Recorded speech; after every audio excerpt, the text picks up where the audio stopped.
Welcome back. And now, Salvador Garcia, the man, the myth, the legend. How's it going, my friend? It's going good. I'm glad that we finally got this podcast going. I know I've missed this. I've missed you. I hope you're doing well. I'm glad to hear that you're safe from Hurricane Ian, Yeah, Sal Ian. 1, Ian We won. 0. Yeah. We won. I literally went out there and I Lyoto Machida front kicked it. And, you're welcome. You kicked it into my direction though. Yeah, my bad. There was a lot of rain up in O-Town. O-Town. It was crazy because, dude, like literally, for me, there was a few panels that flew off the roof, but there was a lot of rain.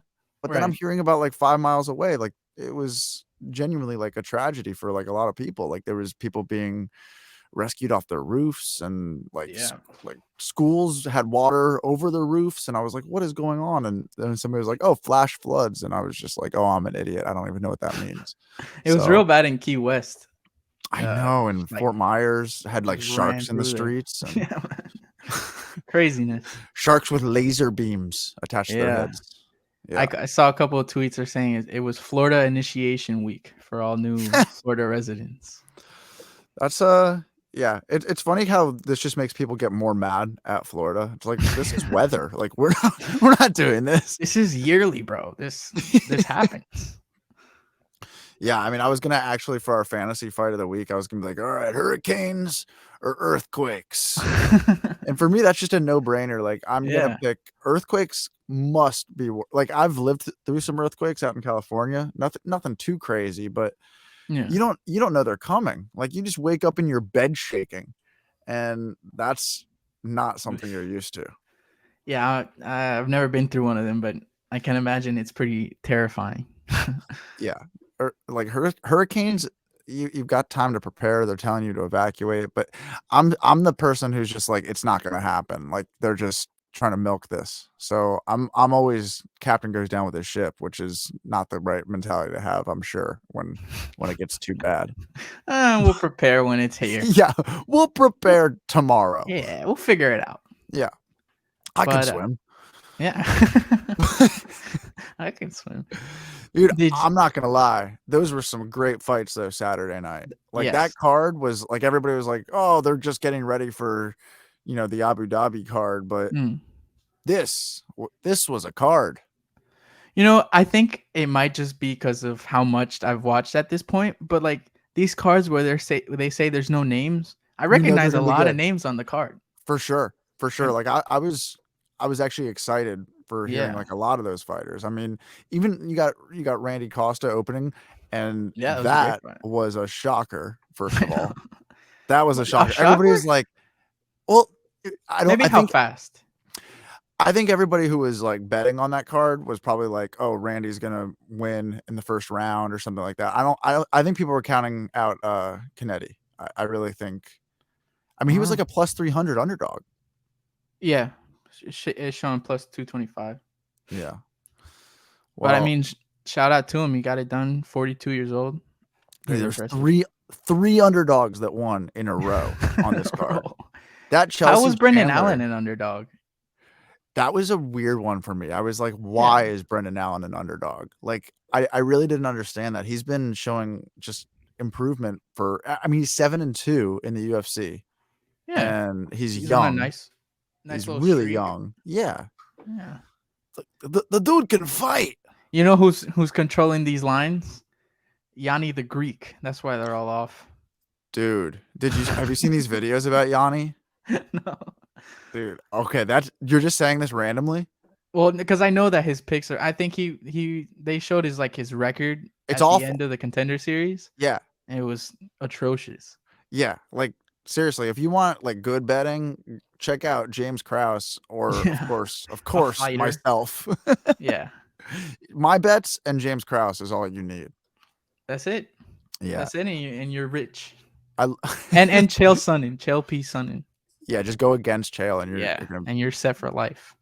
I love that you texted like during the Sadiq Youssef fight. You're just like, I know Jared has money on the other guy right now. And then I'm like, all right, this is gonna be good. I'm gonna prove Sal wrong once and for all. No. And then 30 seconds later, he's just annihilated. I mean, the guy was preparing to fight Giga Jikadze. Like, this was a considerable step down in competition. Yeah, but the other guy played college football. Oh. He can tackle. His name is Don. Shameless. Shameless. I mean, yeah, just that was probably the easiest fight I've ever watched. So what? I lost a few dollars on him. So what? Yeah, you live, you learn, you know? Yeah, you know where I did win money, though?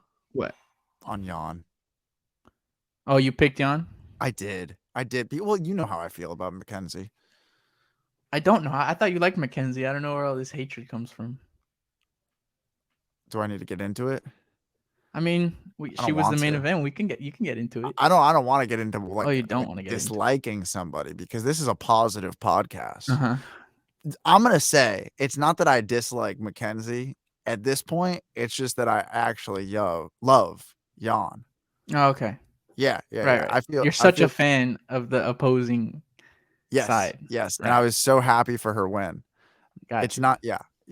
And this was the best that I've ever felt about Uriah's coaching too. Like, I was like very happy for him to have a win. Like, Alpha That's Male. That's two main events back to back for Alpha Male. I know. Pretty nice. I know. Yeah. It was funny because Jason Perillo is an awesome coach too, but I was really rooting against him this time. Why? Oh, whoa. Sorry. I know why. I keep asking why. I'm so perplexed. You know what? Okay. Going into this fight, I did have Jan as well. Did you? I did. We never got to talk about our picks, I don't think, but I had Jan. I don't think Mackenzie is good. She's good. Her jiu-jitsu is very, very good. But yeah, but this is the wrestling's not there and the striking is not there. And obviously, I'm I can't crap on their skills because I can't do any of that. Yeah, but she's still very young in the division. I think she should retire. Wow. just straight. I told you 2 episodes ago that Tony Ferguson shouldn't retire. Yeah. And I'm saying that Mackenzie, she's on the way out right now. Wow. Yeah. I don't believe that. I think she is showing improvement fight to fight. Mm-hmm. How old is Mackenzie? She's not that old, right? She's like 46. She's hitting Glover age. Yeah. Mackenzie's 29. Yeah. 2 or 3 years, maybe.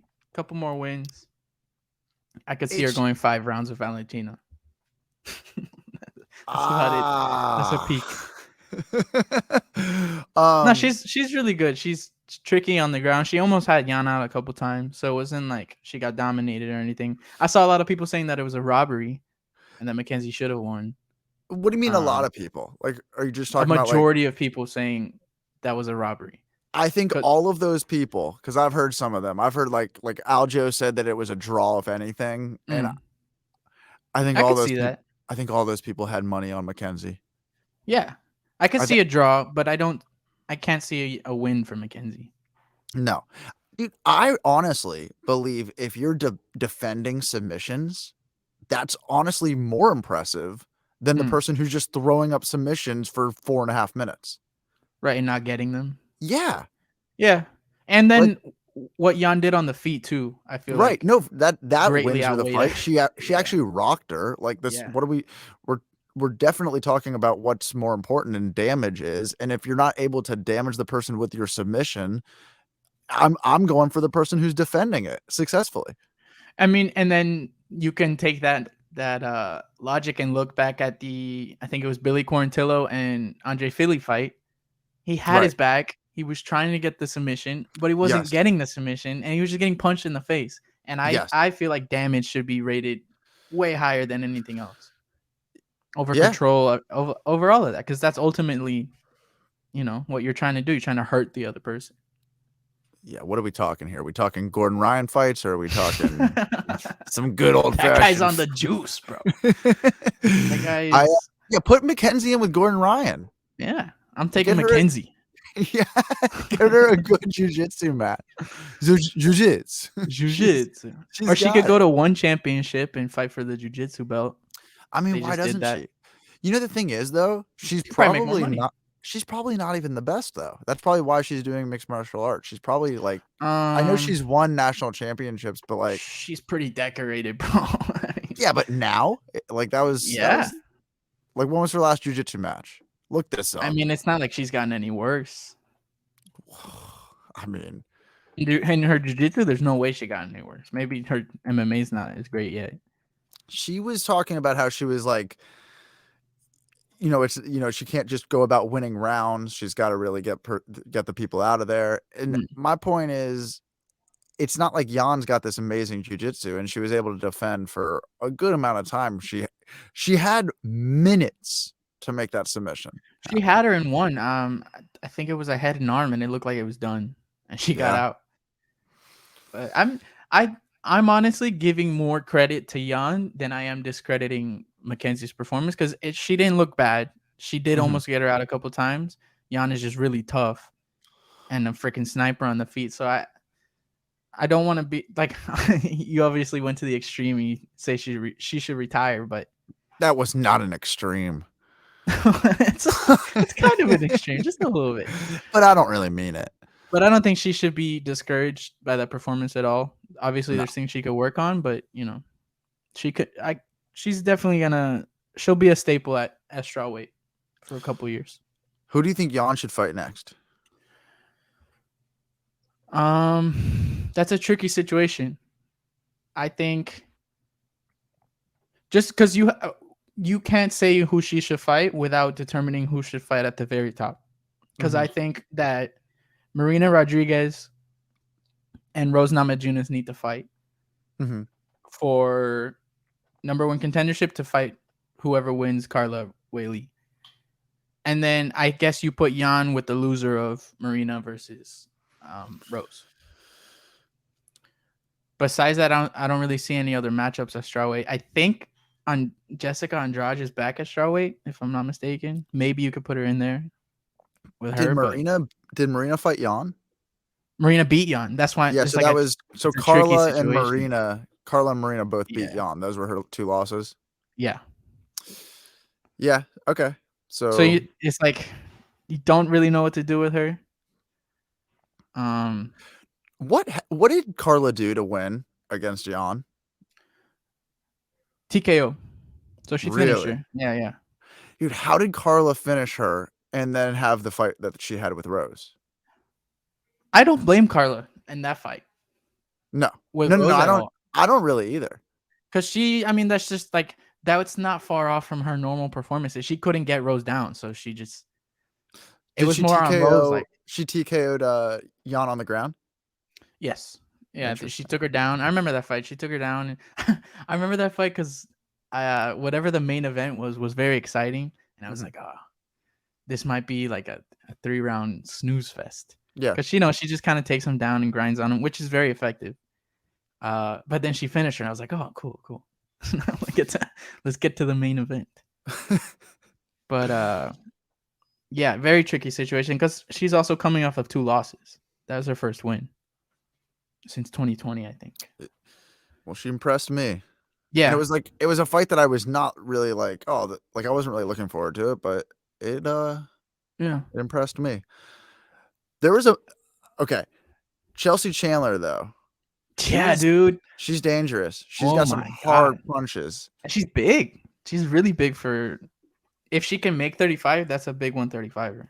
Right. And she just manhandled it. I don't know how you say her name. Julia? Yeah, it was interesting. So many people said Julia, and then there was the Julia. Like there was people saying Julia, and then because it's spelled a little weird. Yeah. Yeah, it's Julija. I heard the commentary saying that Julia, and then I heard Bruce say Julia. So I was like, and they brought up the A team. Like I haven't heard John Anik in the Apex in a long time, but I know that was pleasant. I heard his voice. I was like, oh, okay, we get John. Hey, no, we didn't get John. Mark Zuckerberg got John.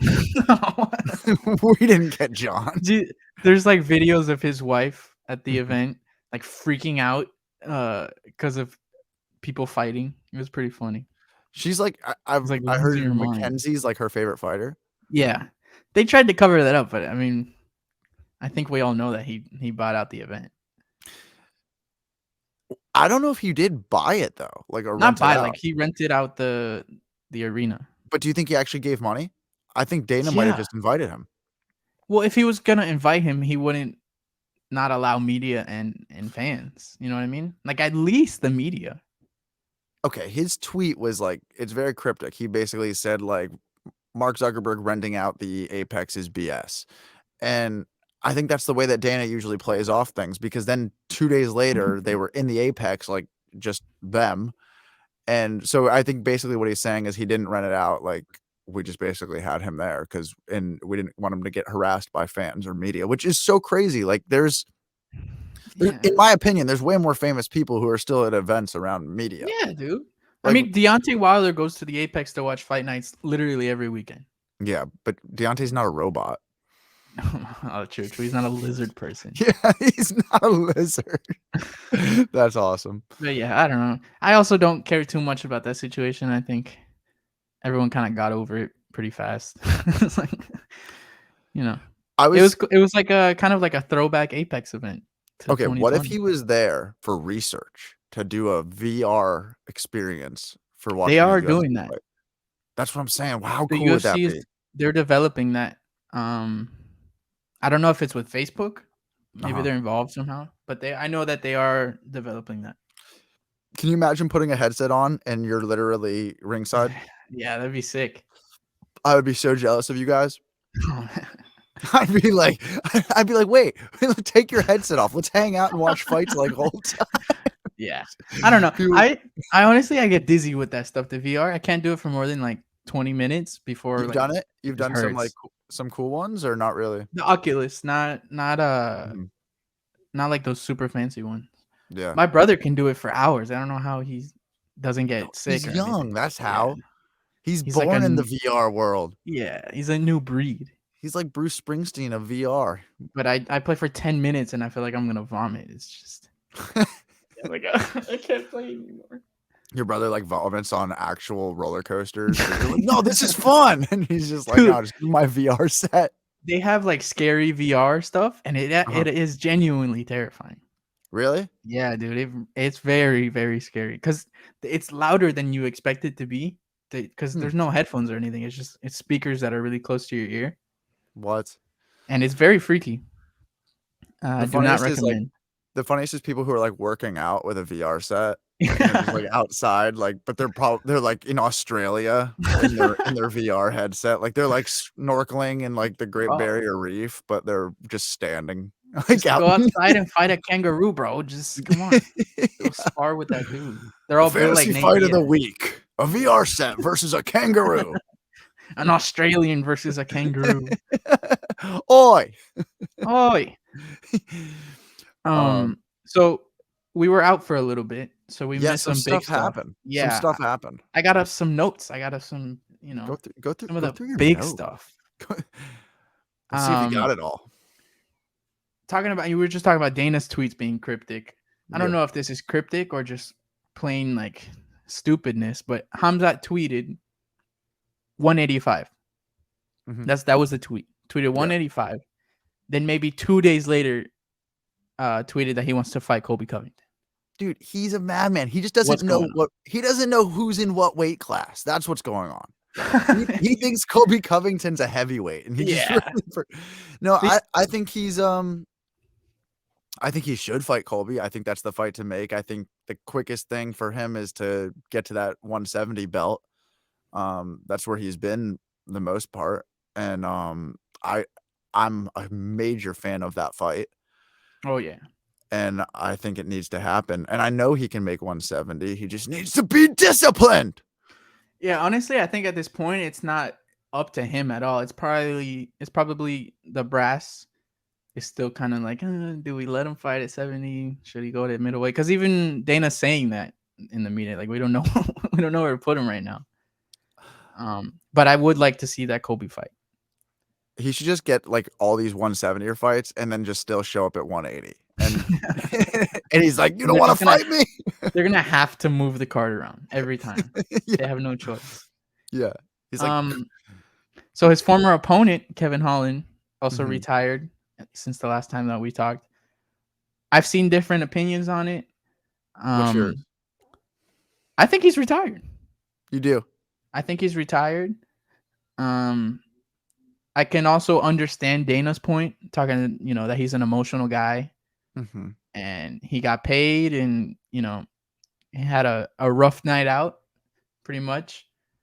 But I think he's retired. I think he got his money. He said before that he doesn't like fighting. And I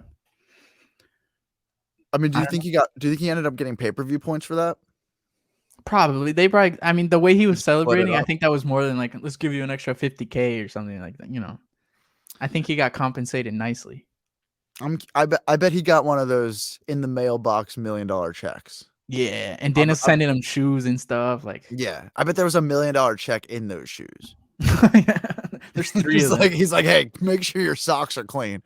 Yeah, like here for to put it into context, he gave one of the Nelk boys like $200,000 Right. for existing. I think That guy's not even a man; he's a boy. Yeah, for saving a card. I think hopefully he gave him some nice money. Yeah, Dana White's got a good amount of cash. Yeah. What do you think? Do you think he's actually retired or is it a stunt? I think he'll come back. I think he's taking a nice breather. Okay. I To think get he's on a the nice pressure off his back. hiatus. Yeah, I think there's fights to come back for. Like when 100%. When stuff settles down. Yeah. Like him versus Sean Strickland would just be amazing. Or the D-Rod fight. I'd still want to watch that. Definitely. But like or Sean him Strickland, in the Leech or something. Yeah, but I'm thinking like just put his personality, because he's very much like a Sean O'Malley like type. He's big on the social media, big on the Twitch, like big streamer. Like get him personality fights, because So then you want him at 85 again? Is because that would have to be. Yeah, that's true. That's true. And he was doing really well at 170. I think he still make a run at 170. I think so too. Hamza's not gonna stay at 170 for too long. Like I'm sure he'll do whatever he has to do to get to the belt, but it's inevitable that he's gonna want to move up and get the second belt. And I think he should train with Hamzat. Yeah, I mean they said they like each other after the fight. Get some really good like wrestling and defense on. Yeah, I mean if you can defend that guy's takedowns, you're pretty set. But and Hamzat doesn't want to fight wrestlers. I mean, I think that's why he said the Robert Whittaker thing, that he just, he really likes him and he doesn't want to fight him. It's because he doesn't want to fight somebody with good wrestling. That's a fun fight. Yeah. That is a very fun fight. Yeah. I want Bo Nickel versus Hamzat right now is the fight to make. I'm with Ariel on this. Yeah, it needs to happen soon. They could book that. It would be massive. Like, I know it'd be more massive if Hamzat was like the belt holder and then Bo Nickel, like, worked his way up for a little while. Yeah. But I want that this year. Well, I mean, then you can also look at it like you do it now, and then there's a rematch when it's for the title. You know what I mean? Like, milk tooth big fights out of it. They're just such major prospects. Like, it's one of those things that it's going to hurt the UFC's wallet to get one of those guys a loss. I mean, and this guy's already pretty opinionated and loud. Bo, I like him. You're a fan? I am. I'm a fan of his skills. That was very impressive. Do you not like how like professional and like athlete like he comes off? He's very vocal. That's it's not like I don't like him. I'm just I'm gonna have to get used to him, He is something new to get used to. Yeah, he's very brash in comparison to like other people that have come in. But then again, I mean, it doesn't seem like he's not being authentic. I think that is that's how he is. When you grow up straight just wrestling, and at the level that he's doing it, I mean, I know that's expected. Hey, we also missed I don't know if this is in your notes, but we got a 17-year-old now in the UFC. Oh yeah. That was way more impressive than I thought it was going to be. That kid is a high level for his age. That's wild crazy. Fight. And I can say kid because I'm 1 year older than him. You can. I get that privilege. But I'm excited for him. Like I'm excited for those are going to be some cool fights. I like what Aljo said. I said I'd be shocked if he's not a champion by 25. I bet he'll be a champion at like 21. Yeah, I think it could be earlier. I think he means like if by 25 you're still not there, like what? Yeah. I'm like, really, bro? Come on. I mean, He's gotten knocked out a few times if he's yeah. not. You got 8 years in here. But think about that. Think about how crazy that is. That he's coming in now. By the time he's 25, if he's still in the organization, that's 7 years of experience at 25. That's wild. Of UFC experience, highest level. I mean, and that's a fun division too to throw yourself into, you know. What division is he again? I forgot. Bantamweight, 35. Yeah. Okay. Like that's stacked for days. It's my favorite division right now. Yeah, I'd have to agree with you there. It really is. There was some good bantamweight fights this weekend. There was. Yeah, Raoni Barcelos. Yes. That guy looked great. And Mike Jones, that's bantamweight, right? Mike Jones. He's who fought him, isn't he? Trevin Jones. Yeah. Trevin. Wait, who did Mike Jones fight? Mike Davis. Mike Davis. Okay. Yeah, that's 55. There you go. Okay, going back to the people underrating this card, that was a fight that I was actually really looking forward to. It disappointed in the long run. But did you not think you had the other guy, didn't you? I had Mike. Oh, you did? I thought he would have stood with him a little more, though. I think he kind of took a safe route, which is what you're supposed to do in a fight. And he said he was disappointed in his performance. So I like that he owned up to it. But I thought that would have been a war, No, the war was saved for Santos. Santos. The guy from Charles's gym. Oh yeah! Wow. That comeback. Oh my god. Daniel Santos, right? Sexy Mexi almost had him out of there. Yes. Like, I thought it was over. That was wild. I thought it was over. He was chicken legs. Like, it looked like it was done. Dude, I got up from the couch after that first round, and I go, I bet this is the kind of guy who's just gonna come back. Like, I said this to Emily while she was putting together like this new entertainment center, and I walk away. I'm getting some ice.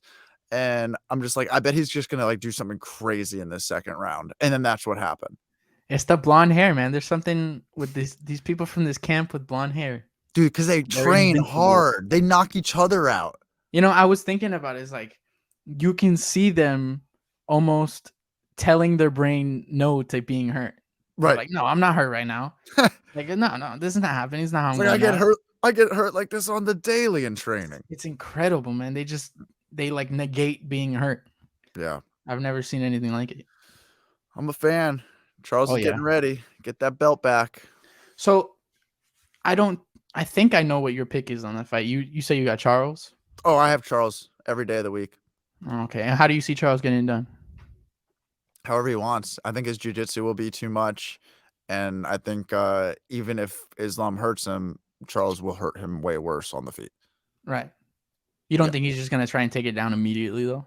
Charles? Islam. If he takes him down immediately, I think that Charles's threats of jiu-jitsu will be too much, and he'll be able to get him out. That's actually interesting. An interesting dynamic that I feel like he definitely hasn't faced before. Yeah. At that level. Definitely not. I think everything Charles is going to do will be too much for Islam. Like this is like predicting the Sean O'Malley fight. Like it's just a level of competition that's way higher than he's faced before. Yeah. That until I'm proven wrong that Islam beats Charles, I'm sticking on the side of and I actually really do like Islam at this point. Like he's entertaining. I've come around. Like he is entertaining, but I just have love for Charles. It's interesting. Like in that last fight with Justin, I was just so happy when he won that fight because of the weigh-ins and all that. I was just like, I don't know. It just felt good. It felt like as good as like Leon Edwards' head kick. Like it's just there's certain fighters that you just connect with on a higher level, and Charles is that for me, from Brazil. And I just I'm calling a Charles Oliveira either submission or TKO. It's not going to go the distance. He's going to get Islam out of there and get his belt back. Interesting. I don't even think Khabib faced a level of a grappler no way of Charles. No way. Like I don't think anybody knows how to prepare for this guy. No. And he just keeps getting better. Yeah, right. Better. Way better. Dude, Who's knocked out Chandler? Oh my god. I jumped up screaming for joy. I don't want to be a hater, obviously, Right. against Michael Chandler, but that was one of the most satisfying wins that I've ever And witnessed on he's a a fight. world champion. Like Michael Yeah, Chandler is a tough dude. Like he not is. many people have knocked him out. And to his credit, he almost had him out of there too. Like Literally he almost had had him him out. hurt. Yeah. That to me was the start of this new Charles that we're witnessing. And every single one of his fights is probably Since one of the then. most exciting fights that I've ever watched. But like since then it was like he went right from Chandler to a great fight with Dustin Poirier to a Mhm. great fight with Justin Gaethje to now it's going to be a great fight with Islam. I saw a stat that if he beats Islam, he will have beaten the entire top 5 of the lightweight division in in a year and a half. Yeah, that's what I'm saying. He's the That's best. crazy. He is the true That champion. is crazy. He gets this win, he is the lightweight GOAT. I think so. And it's crazy because this is a guy who didn't have this like just perfect career. No. Yeah, I He's mean people he's still bring earned it it. up to this day, which is kind of weird. I think like at this point, it's so long ago. He was like 20 when he came in. Yeah. I mean, he was a kid Yeah. fighting super. I think his first win was against Darren Elkins. Imagine being that young, and he finished Darren Elkins. And he Like can't even see in the octagon. It'd be like me yeah, being in there. exactly. It's like I should be the GOAT now. And his striking didn't look this developed until recently. Like he's just put it together. Yeah. So I don't think you can ever really talk about his prior losses or any of that. Like, and through struggling, he became the most prolific submission artist, I think, in the history of the UFC. So When I I heard mean, that clip of Justin Gaethje, I didn't need to hear anything else. Talking about yeah. how hard he hits. And I'm like, okay, this is a guy who is considered the hard hitter. And Justin's talking about he has never felt what he felt in there. He said in the first 10 seconds he was hurt bad. Like Bad. not just kind of rocked, like almost out of there. That fight, I need to just go back and dude, you know what I've been doing since it's been a while since we've talked? Is I've just been going back and listening to fights that I didn't get to experience. I've been just going through on YouTube a lot of the historic fights that I missed because I wasn't a fan at that time. You know what's funny? I was doing the same. Really? And I found this channel. I want to shout them out because the content is awesome. Yeah. They basically put together. So like for the first one I watched, for example, was Dan Henderson and Daniel Cormier. Uh-huh. And it puts together all the embeddeds, like all the good snippets of it, all the interviews, Yeah. basically all the lead up, and then the fight highlights and the clips and all that. Yeah. And so you get to basically live the hype and the experience of the fight. And so I've been going through and watching those because just touching up on my MMA knowledge. It's good. It's a good thing to do. The channel's called Larone on Larone? YouTube. Yeah, All right. Larone. Shout out to Larone. Yeah. But yeah, it's great to look back at old fights and Let me tell you the one that really was exciting for me was Chael versus Anderson Silva. Oh yeah. Dude, That's, I was like undisputed. That is a crazy fight because I've only ever heard Lynn. about it, but like going through it, oh my God. It was crazy that happened to Chael at the end of that fight because he was just dominating. Oh yeah. Dominating. Against someone who looked completely unbeatable. Right. No one could beat Anderson Silva at that point. Dude, that was one of the most exciting fights. Like, I wish I watched that live because of how exciting it was. Yeah. I mean, I don't know how old I was at that point. I went back and watched a lot. I watched a lot of John Jones fights this week too. Did you watch him in Sonnen? I did. I did that. Tore his toe off? Yeah. Yeah, I did the DC ones. I did his debut in the UFC. That was cool. Very interesting. John's debut? Yes. Yeah. I forgot who he fought, but it was cool. I can't remember either. Yeah. I watched recently Izzy's debut. I got to go back and watch Izzy versus Calvin. Oh, that's a good. You didn't watch that one? No, I did, but okay. I was like just getting into it. Yeah. That's an awesome fight. Yeah. That's probably the most exciting fight he's been in. ever. Yeah. And that's the only exciting fight he's ever been in. Yeah, until this next one. Oh man. Alex Pereira is literally training on how I think he was like making fun of Yeah, Adesanya, but he's just trolling him at he's this still point. doing it. I mean, he's hitting pads like full force on a hoverboard. It's like, how are you doing this? And he's hitting wild. He's doing bow and arrows and hitting like tennis balls right through the middle. Yeah. That is a terrifying man in everything. Yeah. He seems so kind though. He seems He like has a gentle kind eyes.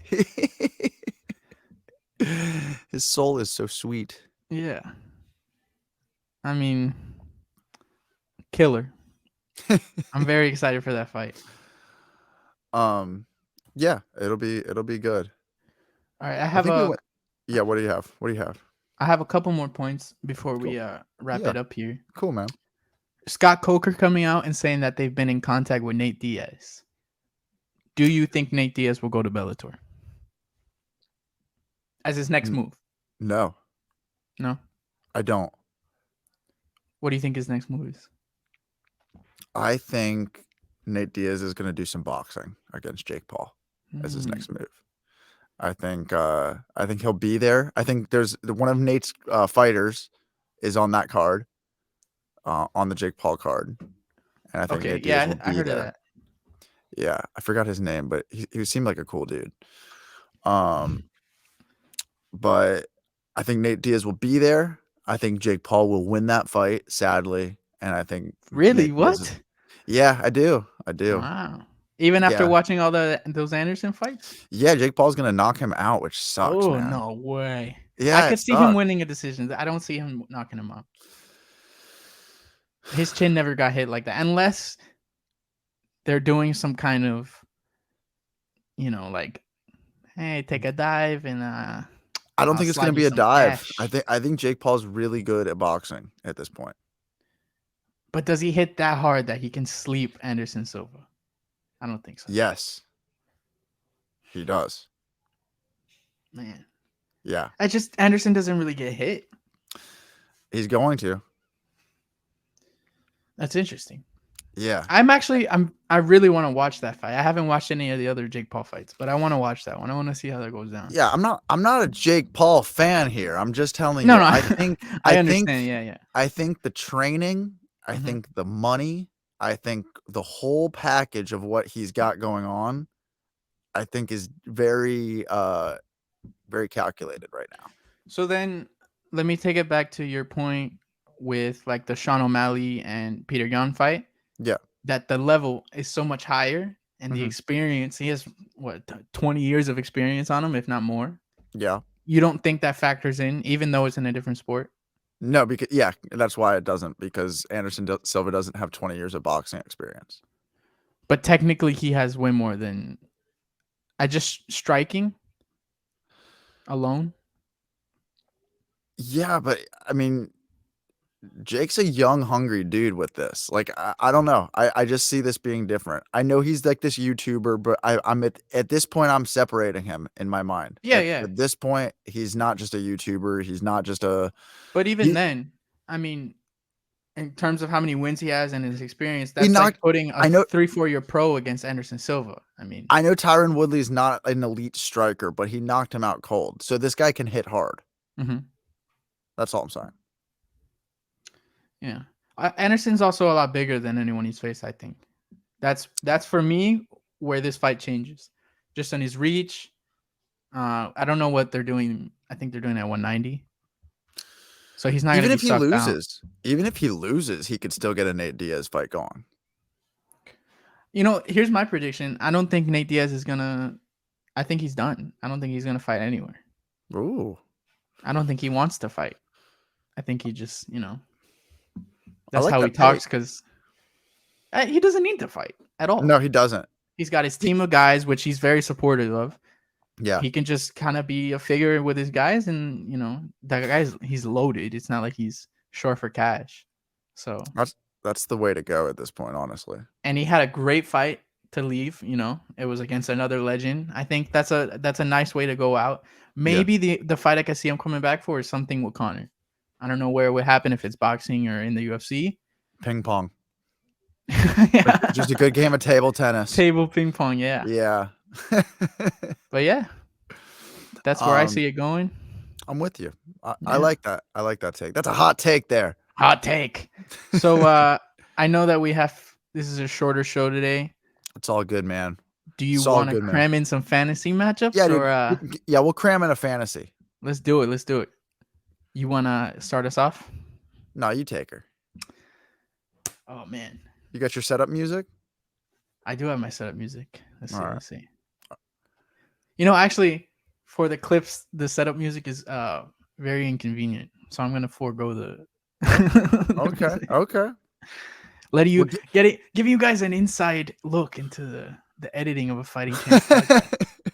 You want a snare roll? I have a drum here. All right, my fantasy matchup.